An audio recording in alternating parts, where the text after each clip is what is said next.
Merci de regarder Télé Tchad, mesdames et messieurs, bienvenue dans ce journal, un journal que nous démarrons par la primature. Le Premier ministre Emmanuel Nadingar a accompagné dans la journée la délégation du groupe des médias américains CBN pour une visite aérienne du lac Tchad. Grâce à ce survol du lac Tchad, le staff de la Christian Broadcasting Network a pu constater le rétrécissement du lac Tchad. La délégation a aussi recueilli des informations qui vont lui permettre de planifier sa contribution à la sauvegarde du lac Tchad. La délégation de la CBN s'intéresse aussi aux potentialités touristiques du Tchad. L'équipe a visité hier quelques zones touristiques. Le récit de Adam Abdelkader. Accompagné du ministre de l'Environnement Béchir Okormi et celui du Tourisme Abderrassoul Aboubakar, la délégation de la Christian Broadcasting Network a effectué une excursion aérienne pour découvrir le vaste panorama du relief tchadien. Un arrêt à Amtiman, chef-lieu de la région du Salamat. L'équipe est accueillie à l'aérodrome par le gouverneur Ngaro Amadou Aïdjo et le maire de la ville, puis une rencontre avec quelques responsables administratifs pour expliquer à l'assistance le mobile de la visite. Le survol du parc de Zakouma à une certaine altitude a permis à la délégation de découvrir les vues spectaculaires de Zakouma, l'un des plus grands et importants parcs en Afrique centrale, vu le nombre de cheptels de la faune qui regorge. La ville d'Abéché a constitué une étape de ce circuit pour rallier la zone septentrionale du pays. Une escale technique qui a permis à la délégation d'échanger avec le gouverneur de la région du Wadaï, Kedala Younous Hamidi. La vue aérienne de cette partie du pays a permis de découvrir les merveilles du désert et surtout les lacs Ounyanga, une curiosité touristique inscrite il y a seulement quelques mois au patrimoine mondial de l'UNESCO. Grâce à cette visite, le staff de CBN a pu mesurer l'immense potentialité touristique que dispose le Tchad.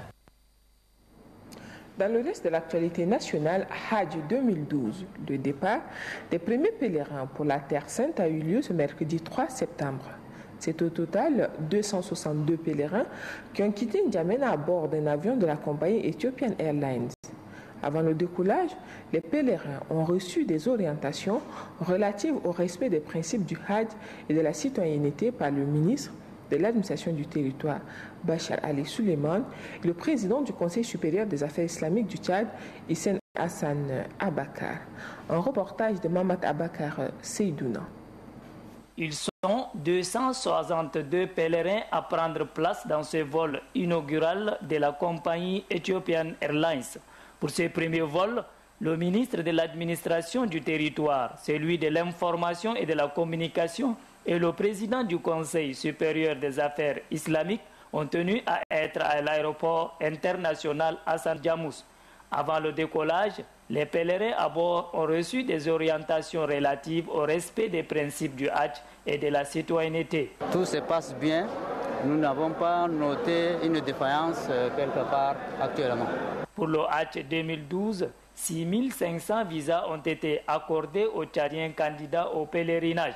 Quant à leur transport, 26 vols en raison de 2 par jour sont prévus et ce jusqu'au 17 octobre. Cette année, le prix du pèlerinage est fixé à 1 645 000 francs CFA. Ce prix inclut le billet d'avion aller-retour, la couverture sanitaire, l'hébergement à Médine et à la Mecque et l'hébergement sous tente à Mina et à Arafat. Le Hajj, l'un des 5 piliers de l'islam, est un devoir pour tout musulman majeur ayant les moyens.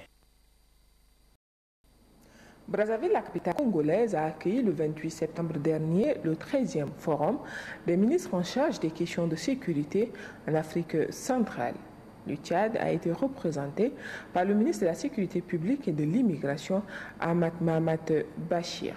La question de la lutte contre la criminalité sous toutes ses formes était au centre des échanges.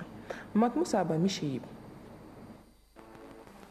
Le forum de Brazzaville axé sur la sécurité en Afrique centrale a été un cadre de concertation, de réflexion et de partage.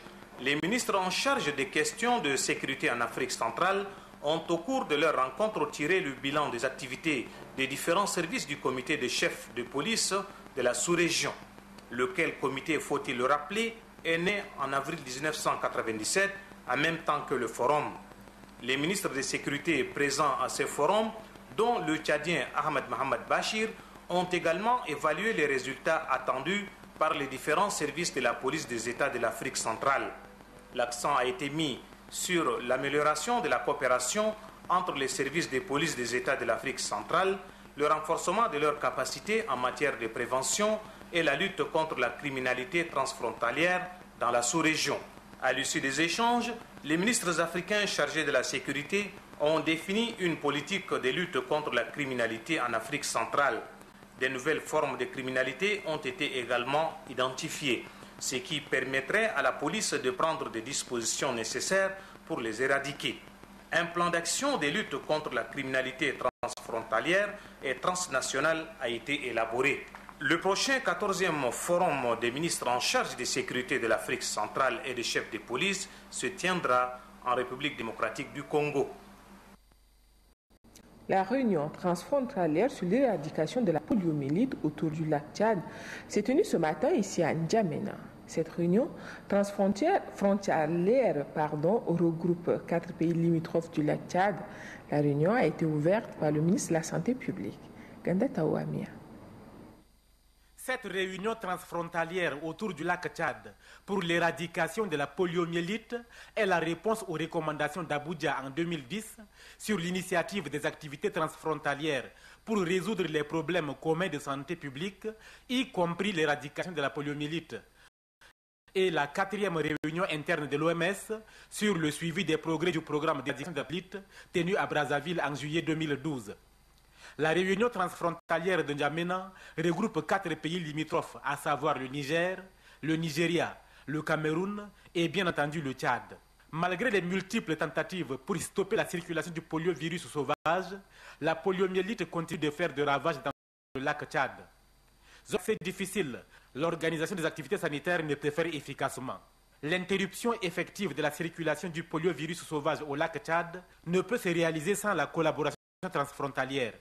Dans ces 2 jours de travail, les objectifs à atteindre sont planifier l'organisation synchronisée des activités de vaccination supplémentaires entre les 4 pays qui partagent le lac Tchad, planifier les activités de vaccination de routine aux différents points de passage entre les pays frontaliers et aux populations cibles habitant le long de la frontière, identifier des stratégies efficaces pour la vaccination des transhumants et nomades, planifier des activités de renforcement de la surveillance épidémiologique et définir des stratégies efficaces pour la mobilisation sociale et le plaidoyer, ainsi que des mécanismes appropriés d'échange et de partage d'informations entre districts sanitaires frontaliers.